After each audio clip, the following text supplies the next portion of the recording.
Terima kasih Tuhan, pagi hari ini kami boleh datang lagi ke rumah Tuhan. Kami boleh menaikkan puji-pujian kami. Kami juga boleh mendengarkan firman Tuhan. Sekarang kami mau mendengarkan firman Tuhan. Tuhan tolong hamba-Mu supaya dia boleh menyampaikan firman Tuhan dengan baik. Dan Tuhan tolong kami semua supaya kami juga boleh mengerti firman Tuhan dengan baik. Berbicaralah ya Tuhan, kami siap mendengar. Di dalam nama Tuhan Yesus kami berdoa. Amin. Shalom, selamat pagi. Shalom, selamat pagi. Ya. Kita bersyukur hari ini kita masih boleh diberi kesempatan untuk mendengarkan firman Tuhan. Ya. Nah, firman Tuhan hari ini diambil dari Lukas 1 ayat 26 sampai 38.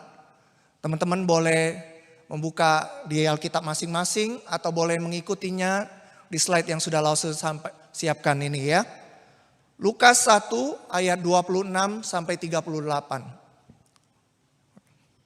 Saya akan bacakan, beginilah firman Tuhan.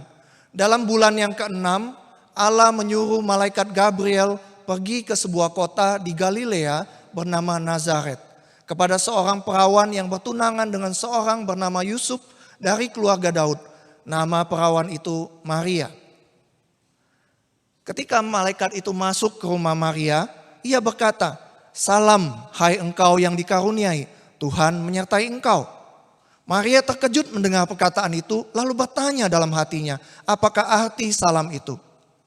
Kata malaikat itu kepadanya, "Jangan takut, hai Maria, sebab engkau beroleh kasih karunia di hadapan Allah. Sesungguhnya engkau akan mengandung dan akan melahirkan seorang anak laki-laki dan hendaklah engkau menamai dia Yesus. Ia akan menjadi besar dan akan disebut anak Allah yang maha tinggi. Dan Tuhan Allah akan mengaruniakan kepadanya tahta Daud bapa leluhurnya. Dan ia akan menjadi raja atas kaum keturunan Yakub sampai selama-lamanya. Dan kerajaannya tidak akan berkesudahan."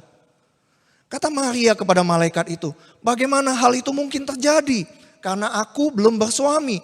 Jawab malaikat itu kepadanya, "Roh Kudus akan turun atasmu dan kuasa Allah yang maha tinggi akan menaungi engkau. Sebab itu anak yang akan kau lahirkan itu akan disebut kudus, anak Allah.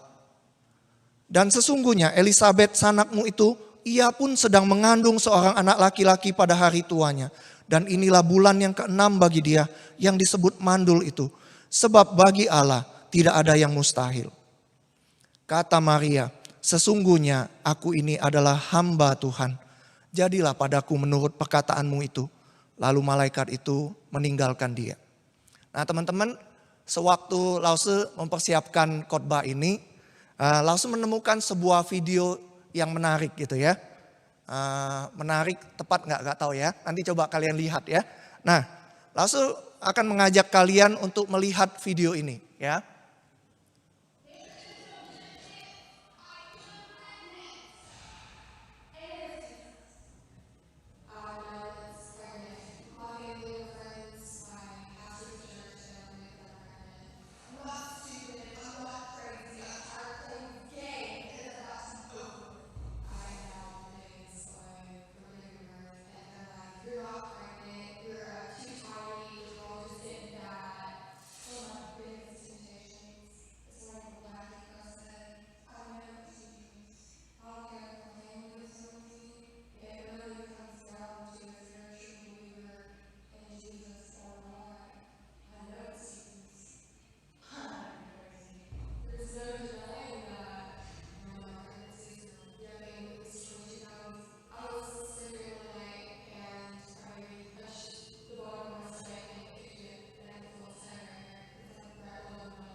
Ya, teman-teman, bagaimana pendapat teman-teman melihat video tadi?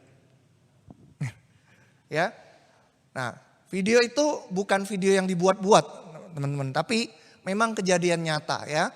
Seorang remaja putri mengaku bahwa dia hamil. Dan dia mengatakan bahwa bayi yang dikandungnya itu adalah bayi Yesus gitu ya. Nah, di rumahnya tadi di video itu dikatakan dia sudah menjalani 6 kali tes urin, tes kehamilan ya. Dan semuanya terbukti negatif. Dia tidak hamil. Tapi dia bersikeras. Ya, dia bersikeras bahwa dia hamil dan dia katakan bayi yang dikandungnya itu adalah Yesus. Gitu ya, bayi Yesus. Oh, dia tadi sampai bertengkar dengan mamanya dan saudaranya gitu ya. Dia bertengkar, dia ngotot gitu.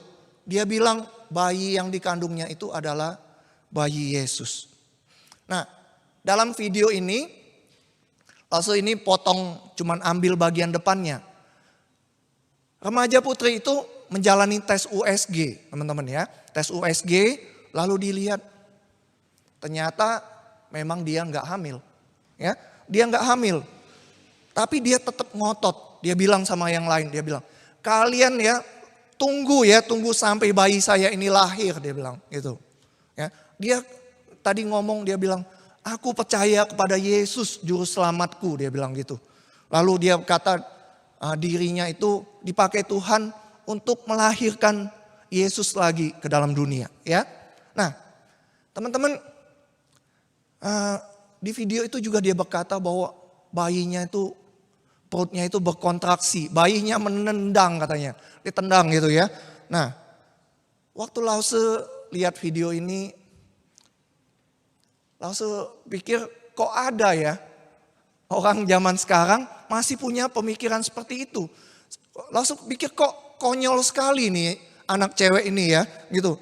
Nah, Lause juga berasumsi bahwa dia nggak berhubungan intim dengan laki-laki, ya. Jadi Lause melihat video ini, Lause berasumsi bahwa dia nggak berhubungan intim dengan laki-laki, tapi kemudian dia merasa dirinya hamil, gitu. Dia bilang, oh ini kepalanya bayinya ada di sini, gitu. Dia merasakan seperti itu. Nah, tadi waktu Lause lihat, kok bisa seperti ini ya anak cewek ini, gitu. Nah, tapi teman-teman, di balik semuanya itu, Lause justru sadar akan satu hal gitu ya. Di dalam video ini perempuan itu ngomong bahwa dia hamil, tapi tidak terbukti bahwa dia hamil. Nah, tapi waktu Lause berpikir tentang hal ini, Lause berpikir, bayangkan teman-teman,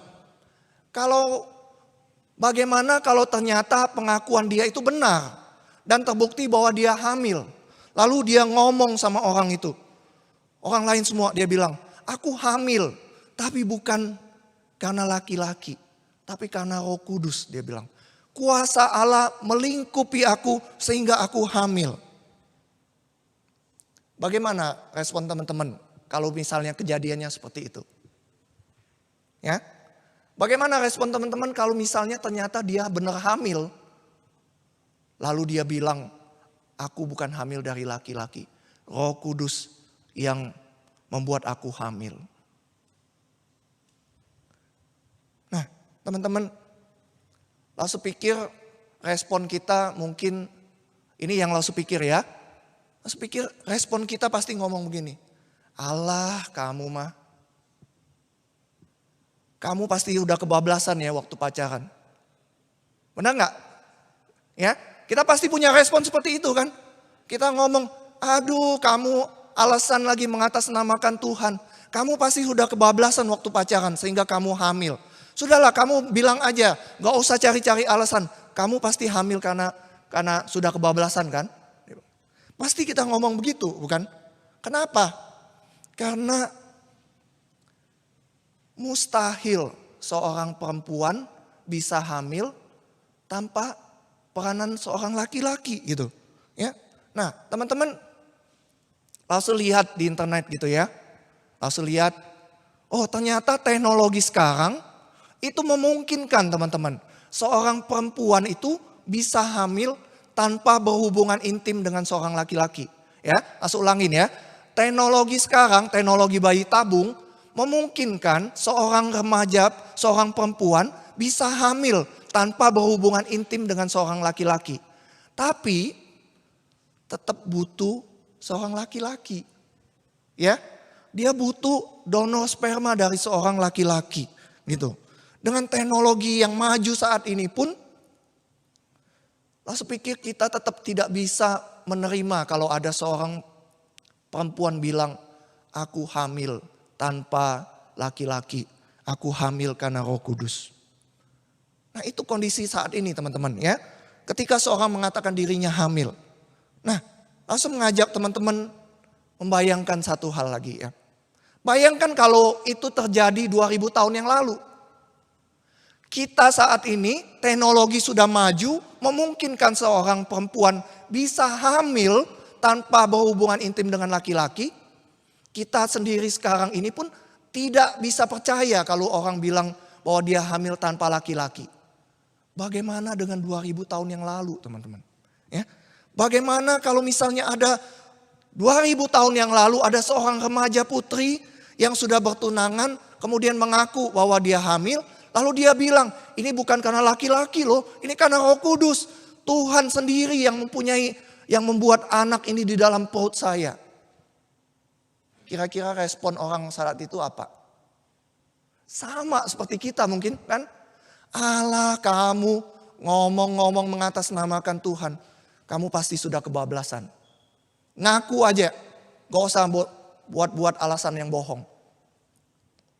Nah teman-teman, itu yang terjadi dengan Maria. Ketika ia suatu hari didatangi oleh malaikat Gabriel yang berkata bahwa dia akan hamil. Maria akan hamil bukan karena seorang pria, tapi karena Roh Kudus. Kuasa Allah menaungi dia. Lalu berpikir, siapa yang mau percaya dengan Maria bukan? Benar nggak? Siapa yang mau percaya dengan Maria?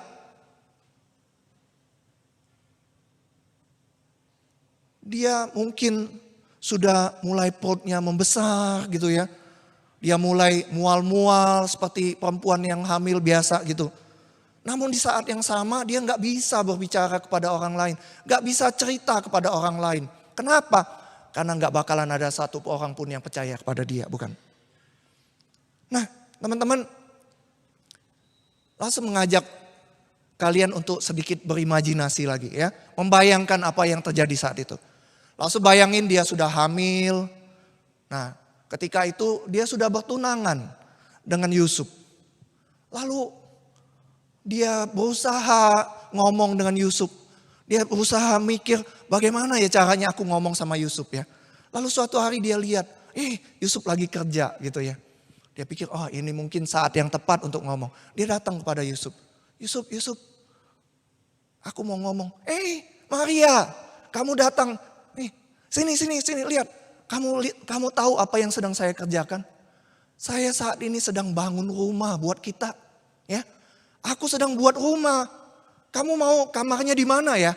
Kamu mau di belakang ya kamarnya? Atau mau di bagian depan? Langsung bayangin juga kalau zaman sekarang. Mungkin dia tanya, kamu mau warna rumah kita apa? Gitu ya. Nah dia bilang gitu.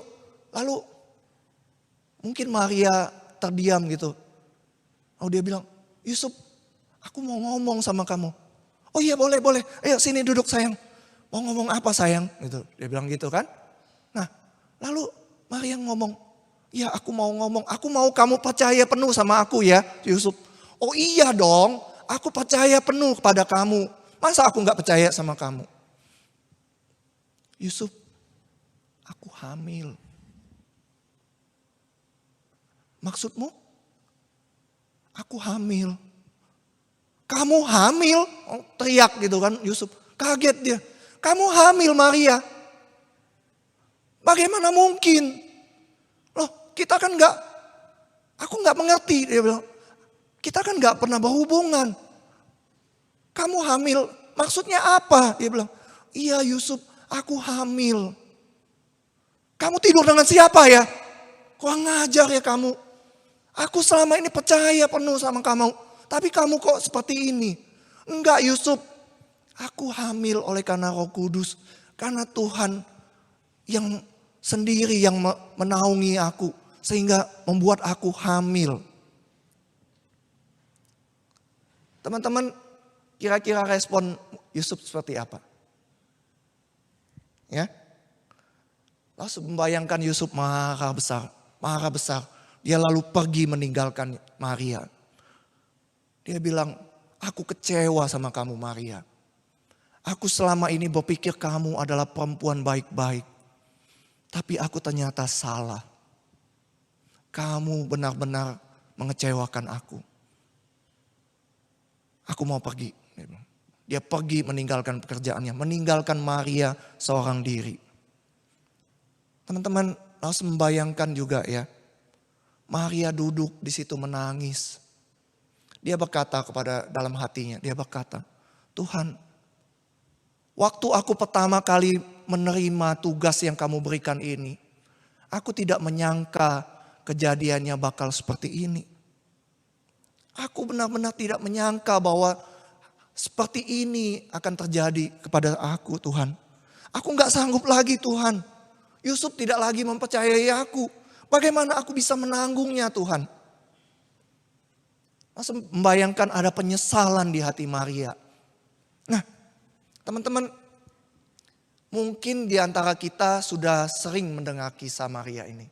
Ya, mungkin selama kita jadi orang Kristen sudah puluhan kali kita dengar cerita ini. Nah, saking seringnya kita mendengar cerita ini, kita sering kehilangan nuansa dari apa yang terjadi saat itu. Ya, zaman berubah, budaya juga berubah. Ya, kalau dulu mungkin yang terjadi seperti itu kita kehilangan apa yang sebenarnya terjadi waktu itu. Nah, teman-teman, ketika Maria berkata, sesungguhnya aku ini adalah hamba Tuhan, jadilah padaku menurut perkataan itu. Banyak hal yang akan dialami oleh Maria. Ya, sewaktu Maria menerima tugas ini, sebenarnya Maria sadar bahwa ada pengorbanan-pengorbanan yang harus dia lakukan ketika dia menerima tugas ini. Nah, yang pertama apa? Yang pertama, ketika Maria menerima tugas pelayanan ini, dia harus siap-siap mengorbankan semua mimpi indahnya. Maksudnya apa? Ya. Nah, menurut para penafsir, Maria ketika mengandung itu usianya sekitar 12 sampai 15 tahun. Teman-teman, ya. Masih sangat muda sekali. Tapi walaupun dia masih muda, dia tetap punya mimpi, gitu ya. Mimpinya apa? Oh, mimpinya dia pengen membuat rumah tangga ya. Menjalin rumah tangga dengan orang yang dia kasihi. Orang yang mengasihi dia. Dia punya mimpi membangun sebuah keluarga. Mimpi punya anak dengan Yusuf, orang yang dikasihi. Nah, tapi teman-teman, ketika dia menjalani semua hal ini, dia harus siap-siap mengorbankan semua mimpi indahnya. Ya, dia harus siap-siap mengorbankan semua mimpi indahnya. Mengapa? Karena seperti yang tadi Lause katakan, Yusuf awalnya juga tidak percaya akan perkataan Maria. Pelayanan yang diberikan kepada Maria itu bukan sesuatu hal yang mudah bagi dia sebenarnya. Yang kedua, teman-teman, apa yang harus dikorbankan Maria ketika dia menerima tugas dari Tuhan itu?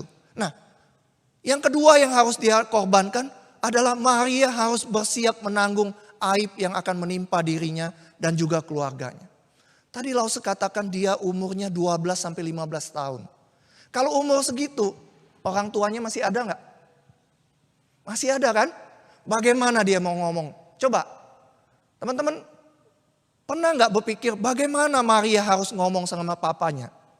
Sama ibunya, mamanya? Bagaimana dia harus ngomong kepada kedua orang tuanya? Bayangin teman-teman, dia harus menanggung aib yang akan menimpa dirinya. Tapi juga bayangkan, ya, ketika itu bapaknya ngomong, kamu ya, kenapa perut kamu membesar? Sini, kita sidang keluarga. Lalu Maria harus duduk di tengah. Lalu papanya ngomong, kasih tahu papa. kamu hamil oleh Yusuf bukan? Kamu sudah kebablasan ya? Enggak, Pak. Enggak. Udah jangan ngomong, jangan bohong lagi. Papa tahu. Papa tahu kalau orang hamil itu seperti apa gitu. Lalu dia bilang lagi. Maria bilang, "Pa, ini bukan Yusuf." "Apa?" Dia bilang, "Bukan Yusuf. Anak siapa ini?" Lalu Maria ngomong, "Bukan, Pak, ini dari Roh Kudus." Bayangkan reaksi papanya, mamanya mendengar berita itu. Ya, nggak mudah bagi Maria. Terus bayangkan teman-teman, ketika perutnya sudah mulai membesar, dia harus keluar, ketemu dengan tetangganya. Tetangganya lihat dia, "Ini anak kemarin sore sudah hamil." Nggak tahu lagi siapa papanya. Bayangkan teman-teman, ketika Maria menerima tugas ini, dia menerima konsekuensi. Dia harus berkorban, siap berkorban, menanggung aib yang akan menimpa dirinya dan juga keluarganya. Yang ketiga teman-teman, Maria harus bersiap kehilangan nyawanya. Nah, tadi Laus sudah katakan ya, zaman berubah, budaya berubah. Kalau sekarang mungkin ketika seorang remaja putri datang kepada papanya, mamanya bilang, "Pa, aku hamil, Pa." "Kamu bodoh banget ya. Kenapa nggak pakai kontrasepsi? Kamu bego banget sih jadi orang." Zaman berubah, budaya berubah ya teman-teman. Ya, kalau zaman sekarang mungkin ya, nggak semua orang tua bisa menerima, tapi ada orang tua yang bisa menerima anaknya hamil sebelum menikah. Lalu paling konsekuensinya apa? Paling konsekuensi terberatnya adalah diusir dari rumah. Benar nggak? Ya. Sudah sana kamu pergi. Kamu bukan anak papa lagi. Ya. Kamu ini bikin malu keluarga. Lalu dia keluar. Tapi teman-teman, berbeda dengan zaman Maria waktu itu. Ya. Berbeda sekali dengan zaman Maria. Zaman Maria itu masyarakat Yahudi itu adalah masyarakat yang menjunjung tinggi moralitas. Ya. Seorang yang sudah bertunangan itu memang sudah dianggap suami istri, tapi tetap belum boleh berhubungan intim. Dan ketika seseorang itu hamil walaupun dia sudah bertunangan, belum menikah, itu masih dianggap tabu oleh masyarakat. Dan apalagi kalau misalnya ayah dari bayi tersebut tidak jelas, konsekuensinya dihukum, dirajam mati, dirajam batu sampai mati. Teman-teman ingat kan, ada seorang perempuan yang kedapatan berbuat zina, kemudian dibawa ke Yesus, kemudian para imam Farisi itu seakan-akan minta izin supaya boleh dirajam. Nah, seperti itulah konsekuensi yang bisa terjadi kepada Maria. Nah, teman-teman, sekarang pertanyaannya adalah, mengapa Maria masih mau menerima tugas ini? Ya, tadi sudah dijelasin, waktu dia menerima tugas ini, dia siap-siap menerima konsekuensinya ya. Mimpi indahnya rusak, hilang gitu ya. Lalu menanggung aib, lalu dia bisa mati karena menerima tugas pelayanan ini. Lalu mengapa Maria masih mau? Coba teman-teman pikirkan. Mengapa Maria walaupun sudah tahu konsekuensinya semua itu, tapi tetap mau menerima tugas ini? Nah, Laus sempat bingung juga. Apa sih yang membuat Maria ini mau menerimanya? Nah, tapi kemudian Laus mendengar cerita dari teman Laus, dan cerita itu membuat Laus mengerti kenapa Maria masih mau menerima tugas ini. Nah, ada teman Laus, ya, teman di saat dia pulang dari Jakarta ke Palembang naik pesawat. Nah, teman-teman, waktu dia naik pesawat itu kosong, hari itu tumben, sepi katanya penumpangnya. Lalu, wah dia seneng, wah setidaknya kosong, aku bisa taruh barang-barang aku di sini, nggak usah taruh di atas. Aku bisa duduk dengan tenang tanpa diganggu orang lain gitu. Nah, tapi tiba-tiba seorang pramugari datang. Pramugari itu, Pak, permisi Pak. Bapak mau nggak ya kalau Bapak pindah ke tempat lain? Loh kenapa Mbak katanya? Iya ini kan kita kan agak kosong. Coba Bapak mau nggak kalau misalnya pindah? Pindah kemana Mbak? Itu loh dia bilang. Bapak pindah ke yang dekat pintu darurat dia bilang. Nah lalu teman saya mikir, oh boleh juga ya. Kenapa? Karena kalau teman-teman yang sudah sering naik pesawat tahu tempat duduk pesawat itu kan sempit ya. Tapi yang paling lega itu yang dekat pintu darurat ya. Teman-teman tahu ya kalau misalnya naik pesawat nanti kalau pergi ini kalau bisa minta yang dekat pintu darurat.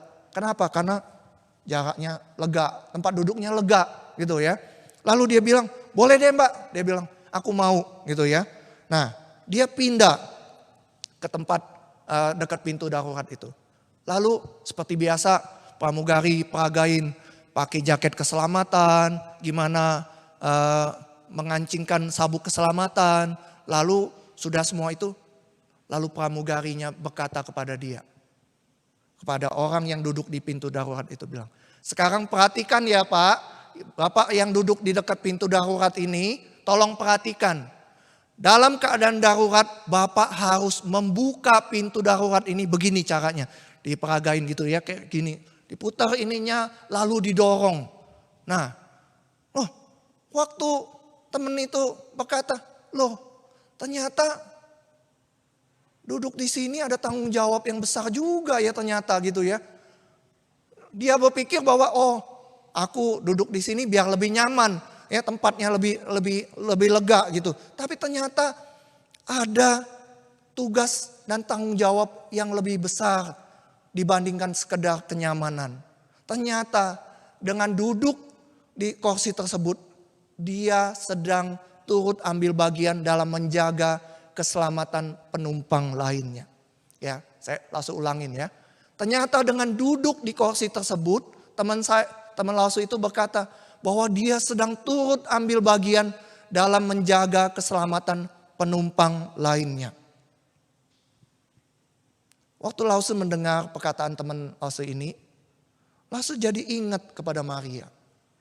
Kenapa ya Maria masih mau menerima tugas tanggung jawab itu? Padahal Maria sudah tahu segala konsekuensi yang dia alami, yang bisa dia alami ketika dia menerima itu. Dia kehilangan mimpinya, dia harus menanggung aib, dia bisa kehilangan nyawanya. Lalu kenapa dia masih mau? Nah, Lause baru mengerti bahwa Maria melihat ada satu tujuan yang lebih mulia yang terdapat dalam panggilan tersebut.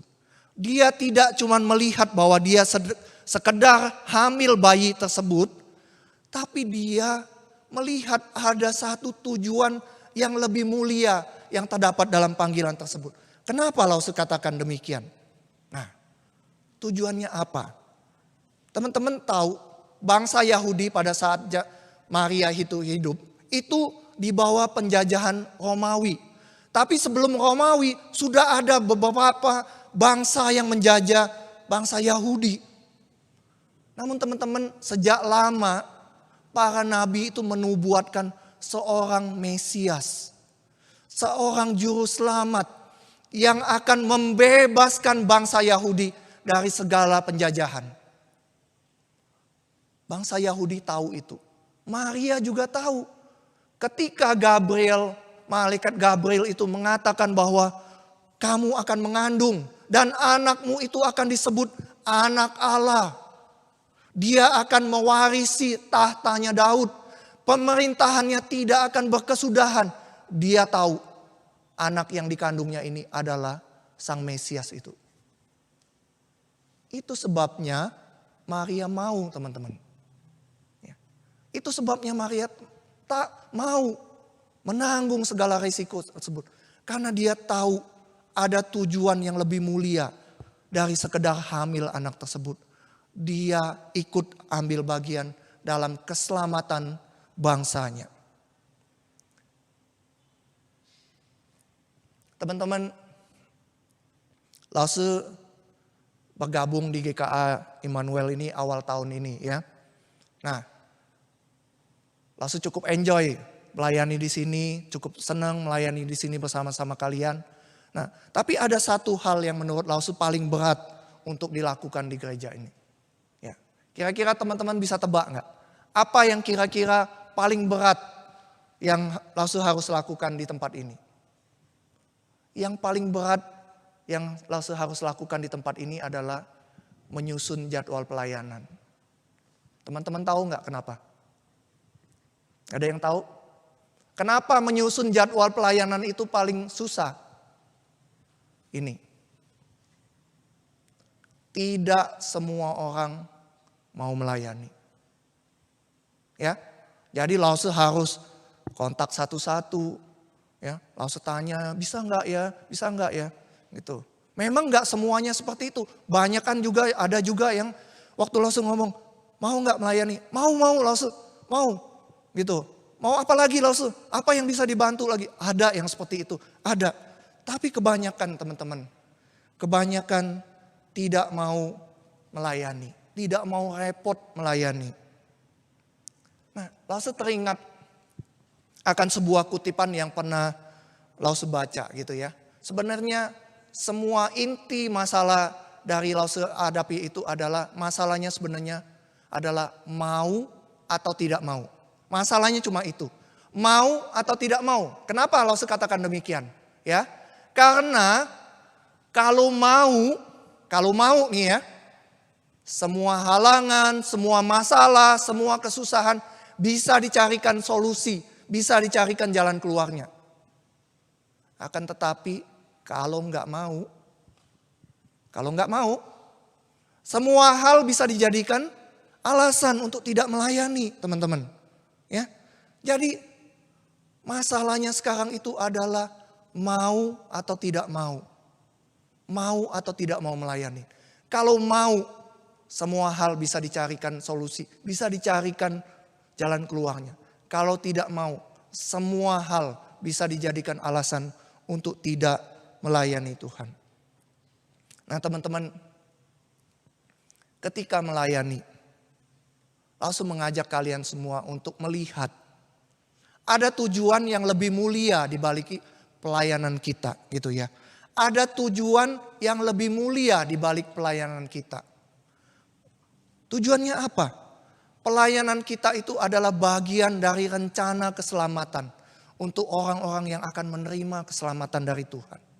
Ya. Tuhan meminta kita untuk melayani itu supaya kita ikut ambil bagian dalam rencana keselamatan bagi orang-orang lain yang belum mengenal Yesus. Teman-teman, memang kita sekarang ini tidak berada di bawah penjajahan bangsa lain. Tapi kita semua itu berada di bawah belenggu dosa.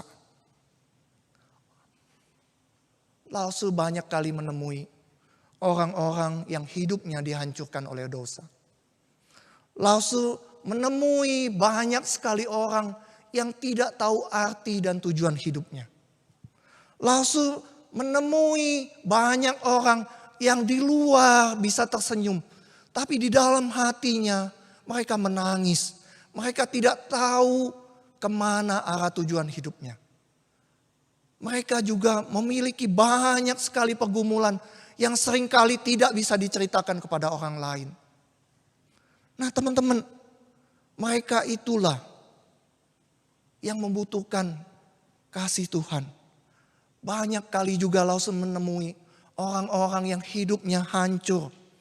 Kecanduan minuman keras, kecanduan judi, tidak bisa lepas dari judi. Kecanduan pornografi, kecanduan seks. Orang-orang seperti inilah yang Tuhan ingin ditolong dan dibebaskan. Tuhan mau menolong dan membebaskan mereka. Dan kita semua bisa dipakai oleh Tuhan untuk ikut ambil bagian dalam tujuan yang lebih mulia itu, teman-teman. Apakah dengan mengetahui tujuan mulia itu kita tidak mengalami masalah dalam pelayanan? Oh, banyak masalah dalam pelayanan. Apakah dengan mengetahui tujuan yang mulia itu kita tidak mengalami kesulitan, pergumulan dalam hidup? tetap ada teman-teman. Tetap ada pergumulan dalam hidup kita. Tetap ada masalah dalam hidup kita. Apakah kita tidak mengalami seperti yang Maria alami? Disalah mengerti. Ketika kita sudah mau melayani Tuhan. Mau bayar harga. Datang latihan gitu. Dikomentari yang negatif. Disalah mengerti. Dihakimi oleh teman-teman yang lain. Dihakimi oleh orang-orang lain. Apakah dengan demikian kita berhenti melayani Tuhan? Tidak, teman-teman. Ya. Maria tahu semua konsekuensi itu dan dia tetap mau melayani Tuhan. Mau hidupnya dipakai oleh Tuhan. Kadangkala jujur Lause juga katakan bahwa Lause juga kadang-kadang patah semangat gitu ya. Sudah bayar harga melayani, sudah persiapin pelayanan dengan sebaik mungkin. Masih saja dikomentari yang negatif. Masih saja dinilai yang negatif oleh orang yang lain. Ya. Nah, kalau sudah seperti itu, langsung cuman ingat satu lagu. Ya. Bila ku ingat cinta Tuhanku, ku tidak mau undur lagi. Ketika kondisi pelayanan tidak baik, ketika banyak masalah dalam hidup, langsung cuma ingat satu lagu ini. Bila ku ingat cinta Tuhanku, ku tidak mau undur lagi. Langsung mengingat kembali bagaimana cinta Tuhan kepada diri Lause. Langsung mengingat kembali bagaimana Tuhan memulihkan hidup Lause dan memulihkan hidup keluarga Lause. Kalau sudah jenuh juga melayani Tuhan, langsung mengingat kembali orang-orang yang Lause layani. Ketika mereka dengan penuh sukacita, mereka mengenal Tuhan. Ketika mereka bersukacita melayani Tuhan. Ketika mereka bersemangat melayani Tuhan. Ketika kalian semua bersemangat melayani Tuhan. Itu menjadi penghiburan tersendiri buat Lause. Teman-teman, Maria tahu segala konsekuensi dari pelayanannya. Dia tetap mau melayani Tuhan. Tapi Tuhan juga enggak tinggalkan Maria. Teman-teman bayangkan bayi yang dia lahirkan itu kemudian menjadi dewasa. Dewasa kemudian dia mati disalibkan di atas kayu salib. Maria sekali lagi melihat anak yang dia kasih itu mati disalibkan.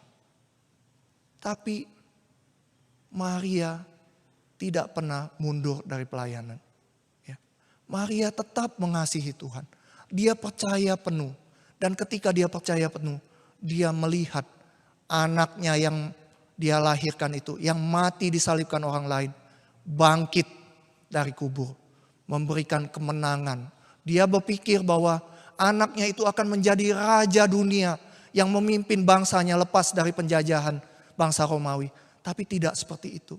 Ternyata anak yang dia kandung itu ternyata adalah raja segala raja yang melepaskan manusia dari perbudakan dosa.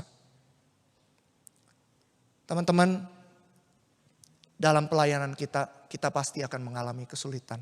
Kita pasti akan mengalami banyak masalah. Tapi kuatkan hati teman-teman semua. Ya, Tuhan tidak pernah tinggalkan kita. Tuhan memberkati kita semua, mari kita berdoa. Mari kita masuk di dalam sikap doa. Saya akan membacakan nats dari Lukas 4 ayat 16 sampai 21. Yesus datang ke Nazaret tempat ia dibesarkan dan menurut kebiasaannya pada hari Sabat ia masuk ke rumah ibadah. Lalu berdiri hendak membaca dari Alkitab. Kepadanya diberikan kitab Nabi Yesaya. Dan setelah dibukanya ia menemukan nats di mana ada tertulis, Roh Tuhan ada padaku, oleh sebab ia telah mengurapi aku untuk menyampaikan kabar baik kepada orang-orang miskin. Dan ia telah mengutus aku untuk memberitakan pembebasan kepada orang-orang tawanan dan penglihatan bagi orang-orang buta. Untuk membebaskan orang-orang yang tertindas, untuk memberitakan tahun rahmat Tuhan telah datang. Kemudian ia menutup kitab itu, memberikannya kembali kepada pejabat, lalu duduk. Dan mata semua orang dalam rumah ibadah itu tertuju kepadanya. Lalu ia mulai mengajar mereka, katanya, pada hari ini genaplah nats ini sewaktu kamu mendengarnya. Teman-teman, Tuhan Yesus datang ke dalam dunia ini. Untuk apa? Untuk memberitakan tahun rahmat Tuhan sudah datang. Untuk membebaskan orang-orang yang tertawan. Untuk memberikan penglihatan kepada orang-orang buta. Yesus datang untuk itu. Itulah sebabnya dia berkata, genaplah firman Tuhan ini sewaktu kamu mendengarnya. Dan Tuhan Yesus memberikan kita kesempatan untuk ikut ambil bagian dalam pelayanan itu. Seperti Maria yang melihat pelayanan yang dia terima itu sebagai bagian dari rencana keselamatan bagi bangsanya. Kita juga seharusnya melihat pelayanan yang kita terima itu sebagai bagian dari rencana keselamatan bagi orang-orang yang akan menerimanya. Pengertian seperti itulah yang akan membuat kita tetap bisa melayani walaupun apapun masalah yang kita hadapi di dalam pelayanan itu. Bisakah kita berkata seperti Maria? Sesungguhnya aku ini hamba. Jadilah padaku seperti perkataanmu Tuhan. Bisakah kita berkata kepada Tuhan, pakailah hidupku sebagai alatmu. Bapa di surga, Engkau melihat diri setiap kami ya Tuhan. Engkau melihat setiap hati kami. Kami yang mungkin enggan untuk melayani Tuhan. Ampunilah kami ya Tuhan. Tolonglah kami untuk bisa melihat ada tujuan yang lebih mulia di balik setiap pelayanan yang sudah dipercayakan kepada kami. Kami dipercaya Tuhan untuk ikut ambil bagian dalam rencana keselamatan Tuhan. Rencana besar untuk menolong orang-orang yang membutuhkan kasih Tuhan. Tuhan tolong kami ya Tuhan, supaya kami boleh memiliki pengertian seperti itu. Bagi kami yang sudah melayani ya Tuhan, mungkin ada di antara kami juga yang mengalami kekecewaan, mengalami patah semangat, mengalami kepahitan. Ketika kami melayani, kami selalu dihakimi, dinilai tidak benar, dinilai negatif. Ampunilah mereka ya Tuhan, karena mereka tidak tahu apa yang mereka perbuat. Tuhan tolong pulihkan hati kami, supaya kami kembali diingatkan oleh Tuhan akan semangat Maria. Semangat Maria yang tahu walaupun ada banyak konsekuensi yang harus dijalaninya ketika menerima tugas pelayanan itu. Tapi Maria masih mau melayani Tuhan. Tuhan tolong kami. Roh Kudus mampukan kami untuk terus melayani Tuhan. Roh Kudus yang terus mengingatkan kami akan kasih Tuhan. Bagaimana Tuhan memulihkan hidup kami. Bagaimana Tuhan menolong hidup kami. Terima kasih Tuhan. Di dalam nama Tuhan Yesus kami berdoa. Amin.